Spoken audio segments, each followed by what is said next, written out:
আসসালামু আলাইকুম। আমরা মরিচ উৎপাদন করে থাকি। এই মরিচ কাঁচা মরিচও বিক্রয় করে থাকি এবং শুকনা মরিচও আমরা বিক্রয় করে থাকি। মরিচ শুকানোর পরে এটা আমরা ভাঙাই, ভাঙানোর পর আমার পরিবারের চাহিদা মেটানোর পরেও আমরা বিক্রয় করে থাকি আলহামদুলিল্লাহ। কিন্তু বেশিরভাগ ক্ষেত্রে আমরা মরিচ শুকে ডাইরেক্ট বিক্রি করে দেই, কারণ বাংলাদেশে যে পরিমাণ আপনার উৎপাদন হয় এর বেশিরভাগ চাহিদাটাই পূরণ করে গোটা বাংলাদেশের মানুষের। কিন্তু কৃষকরা মরিচের গুঁড়া বিক্রি করে না।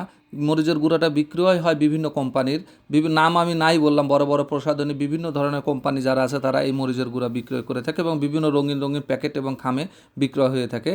এবং এই মরিচটি গোটা বাংলাদেশের 18 কোটি মানুষের ঘরে যায়। মরিচের একমাত্র ব্যবহার হলো খাদ্যের সাথে রান্নাবান্নার কাজে ব্যবহৃত হয়। কিন্তু এই মরিচ আমরা লক্ষ্য করে দেখলাম যে যখন তারা এই মরিচগুলো কিনে নিয়ে দেয়, মরিচের ভিতরে অনেক রকমের ভেজাল এবং আসল আপনি চেনার বুদ্ধি কী, এই বিষয়টা আসলে সাধারণত ক্রেতারা এটা বুঝতে পারে না। কী জন্য হচ্ছে যে মরিচ সরাসরি তারা নিয়ে যে আমরা লক্ষ্য করে দেখছি যে যেগুলো ভেজাল যে মরিচেরগুলো হয়, সে মরিচের বোঁটা ছিঁড়ে না, বোঁটা সহ তারা ভাঙিয়ে ফেলা দেয়।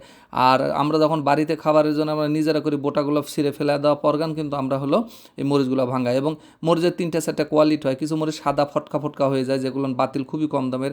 এই মরিচ এবং ভালো মরিচ তারা মিক্সার করে ফেলা দেয়, যার কারণে এখানে এর ভিতরে তারা রং মিক্সার দেয়, ভেজাল মরিচের ক্ষেত্রে রং দিয়ে দেয়, রঙের সাথে আবার ময়দা মিক্সার করে। এইভাবে দিয়েই তারা এই ভেজালগুলো দিয়ে প্যাকেটজাত করে রঙিন খামে তারা বিক্রয় করে থাকে। এবং এটা খেয়ে মানুষ ক্ষতিগ্রস্ত হচ্ছে প্রতিনিয়ত, কারণ রং কখনোই মানুষের জন্য কাম্য নয়, কালার। তাই সেই জায়গা থেকে চিন্তা করে আমরা দেখলাম যে আমরা নিজেরা পরিবারের জন্য আমরা কখনোই কেনা মরিচ খাই না। মরিচ না হলেও শুকনো মরিচ কিনে এসে ভাঙিয়ে নিয়ে এসে বাড়িতে খাই। যদিও কখনো কখনো যদি বেশি বিক্রি হয়ে যায়, আমাদের থাকে না যে ক্ষেত্রে, যে সেক্ষেত্রেও আমরা প্যাকেটজাত কিনি না। তাই আপনার এই প্যাকেটজাতের ভিতরেই যত ভেজাল, তো রঙিন খামার প্যাকেটজাত দেখে ভুলে খেলে পরে এটা আমাদের অনেক বড় ক্ষতির কারণ হয়ে থাকে।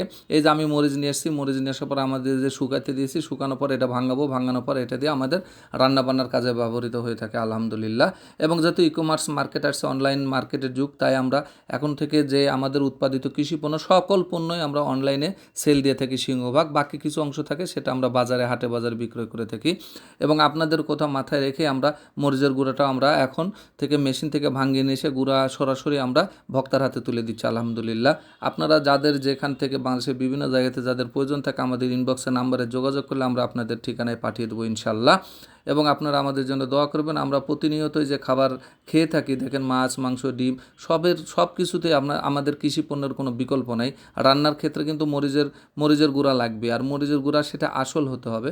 এবং আসল নয় ভেজালযুক্ত খেলে পরে যেটা আমরা দিনে দিনে বিভিন্ন রোগে আক্রান্ত হয়ে যাচ্ছি। তাই ভেজালের হাত থেকে সুরক্ষা পাওয়ার জন্য সরাসরি কৃষকের কাছ থেকে যদি ভক্তার হাতে পৌঁছে যায়, তাহলে এখানে ভেজাল হওয়ার কোনো সুযোগ নাই। তাই আপনারা আমাদের চ্যানেলটি লাইক এবং সাবস্ক্রাইব করে আমাদের সাথেই থাকুন। এতে করে আমাদের এই চ্যানেলটি গোটা দেশে ছড়িয়ে পড়বে এবং মানুষের সচেতনতা হবে। এই যেটা আমরা রান্না করছি, মুরগির মাংস রান্না করতেছি, এর ভিতরে আমাদের বাড়ির নিজস্ব সেই মরিচের গুঁড়া, যেটা অরিজিনাল এবং খাঁটি যেগুলো মরিচের গুঁড়া, এগুলো না এত বেশি কালার হয় না, কিন্তু যেখানে রং মিক্সার করে থাকে সেটা অতিরিক্ত কালার হয়ে থাকে। তাই কালার হলেই যে আপনাকে ভালো হবে এই বিষয়টা না, এটা আপনাকে মাথায় রাখতে হবে। আপনি কোথা থেকে ক্রয় করতেছেন এটাই সবচেয়ে আপনার গুরুত্বপূর্ণ বিষয়। আপনার পণ্য যেখান থেকে কিনবেন এটা হলো আস্থার জায়গা। এছাড়া কিন্তু ভেজাল আর ভালো মন্দ চেনার অত সময় আসলে মানুষের নেই এবং সেটা জানারও বিষয় না। যাই হোক, আপনারা আমাদের চ্যানেলের সাথে সবাই যুক্ত থাকুন। সবার সুস্বাস্থ্য দীর্ঘ কামনা করে আসসালামু আলাইকুম।